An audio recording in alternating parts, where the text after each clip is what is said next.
So I came across this video from Cracked called Proof J.J. Abrams Doesn't Understand Star Wars. And I don't want to be that guy who defends Star Wars from people who criticize it, because I think there's a lot of valid criticism about The Force Awakens. I happen to love the movie, but I get why some people didn't. This Cracked video, however, is just so wrong that I just wanted to make a video refuting it because I thought it'd be fun. So let's do it. Now, the first half of this Cracked video is actually not even talking about the quote-unquote proof that J.J. Abrams doesn't understand Star Wars. It's just talking about the stages you go through when you're excited about a movie. I'm not sure why half of the video isn't about the thing the title says it's about, so we're just gonna skip ahead to 3 minutes into the video when he finally gets to his point. Director J.J. Abrams is obsessed with the idea of a mystery box. Here he is at a TED Talk, talking about it. Yes, J.J. Abrams' famous Mystery Box TED Talk. If you're interested in storytelling at all, I strongly suggest you watch it. I'll link to that too in the description. It's like 18 minutes long, it's really interesting. You place a mystery box in a story, and your audience grows more and more intrigued by it until the story opens it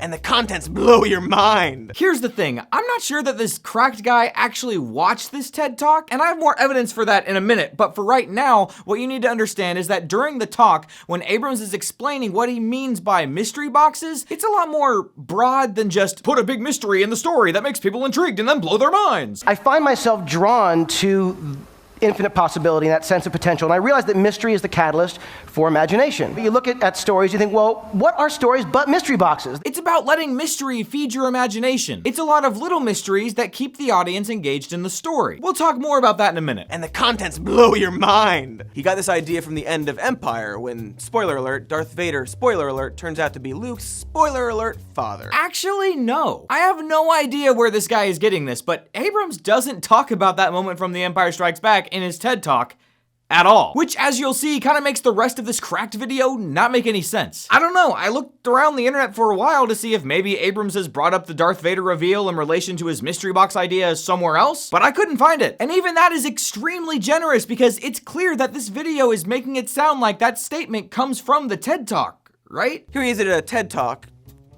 talking about it. He got this idea from the end of Empire. Okay, so now this guy is gonna refute a point that he just made up. Except that wasn't a mystery in A New Hope. We weren't sitting there waiting for a mysterious box to be opened. We were surprised that there was even a box at all. When A New Hope came out, there weren't a bunch of fan theories like, I think Darth Vader from Star Wars is Luke Skywalker from Star Wars' dad.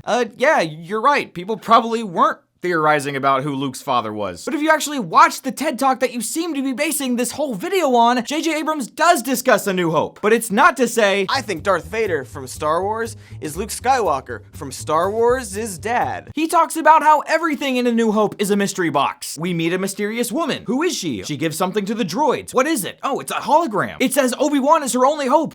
Who's Obi-Wan? Why is he her only hope? We've got the droids, they meet the mysterious woman. Who's that? We don't know. Mystery box. The whole movie is an unraveling mystery, and that's what Abrams is talking about when he talks about mystery boxes. In fact, this short discussion of A New Hope is his only reference to Star Wars in the entire TED Talk. If you had actually watched, you would know that. When A New Hope came out, there weren't a bunch of fan theories, and they didn't exist not because the internet didn't exist yet, but because Star Wars isn't a mystery.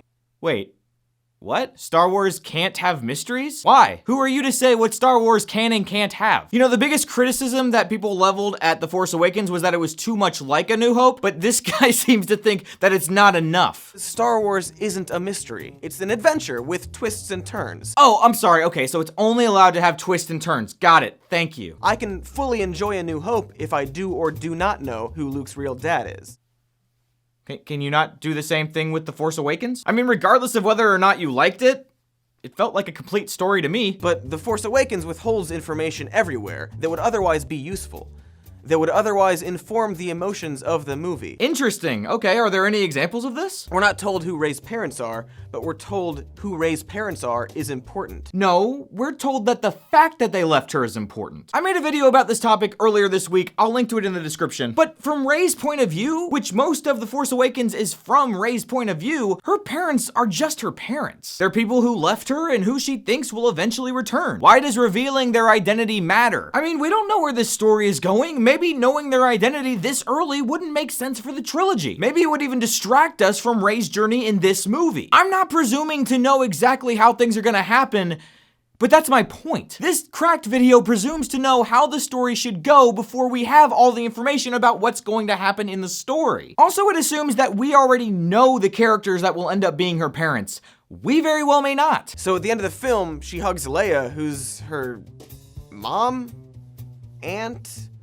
Just some lady she's never met? How should I feel when this happens? This moment is about two of the only people who had an emotional connection with Han Solo grieving together over his death. And yeah, they've never met. Call it force sensitivity, call it women's intuition. They both knew they needed a hug. It's just supposed to be a sweet moment. You're not supposed to like psychoanalyze it. And you can say, well, just wait until the next one for these answers. The movie ends on a cliffhanger after all. What? How is this a cliffhanger? The whole mission of the characters in the movie has been to find Luke Skywalker, and they find Luke Skywalker. A cliffhanger would have been if Rey and Chewie head off to find Luke, and then Kylo Ren blasts the Millennium Falcon out of the sky, cut to credits. That's a cliffhanger. But should I have to wait? It's not a TV show. It's one movie. Shouldn't we be able to enjoy it like that? Like one complete movie? Yes, you can. Look, okay.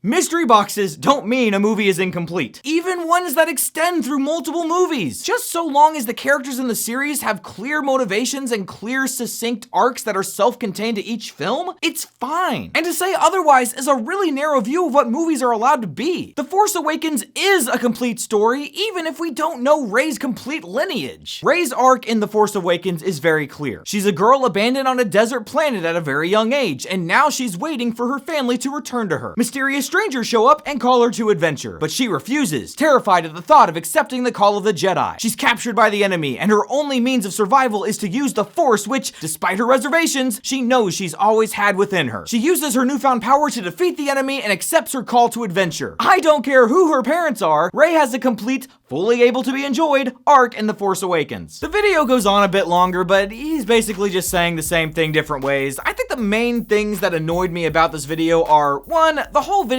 is based on something J.J. Abrams didn't say about mystery boxes or The Empire Strikes Back. Like, he just completely made that up. Two, this guy, or whoever wrote this video, assumes that they know best how a story that they don't even know where it's going yet should be told. And three, it's stupid that he got so hung up on wanting to know a specific piece of information that isn't even important to the movie that he goes so far as to say that the guy who directed it doesn't understand Star Wars. When to me, it just seems like this cracked video doesn't understand The Force Awakens. Your fan theory is dumb.